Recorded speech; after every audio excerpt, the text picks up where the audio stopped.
বর্তমান সময়ে রাজনীতিতে অনেক ব্যক্তি আসতে চান না, তাই দেশের প্রধানমন্ত্রী বলেছেন মেধাবী ছাত্রছাত্রীদের রাজনীতিতে নিয়ে আসতে হবে।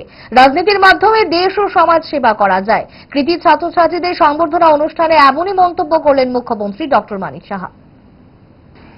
মাননীয় প্রধানমন্ত্রী নরেন্দ্র মোদীজি বলছেন বারবার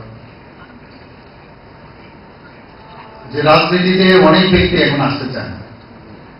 সবাই বলে রাজনীতি তো আমার কাজ না, রাজনীতি যেমন এক ব্যক্তিদের কাজ, তারাই শুধু রাজনীতি করে। উনি বলছেন যে ওইসব ব্যক্তিদের আপনারা অ্যাপ্রোচ করুন যাদের ফ্যামিলির মধ্যে কেউ কোনদিন রাজনীতি করে, এবং ওইসব জায়গায় যারা ছেলে মেয়েরা আছে পড়াশোনায় খুব ভালো, তাদেরকে বলুন। কারণ রাজনীতির অর্থই না যে এটা একটা পঙ্কিল অবস্থা, সেখান থেকেও সমাজের সেবা করা যায় এবং নিজেকে প্রতিষ্ঠিত হওয়ার পর সেই রাস্তাটাও কিন্তু সবার দেখা উচিত।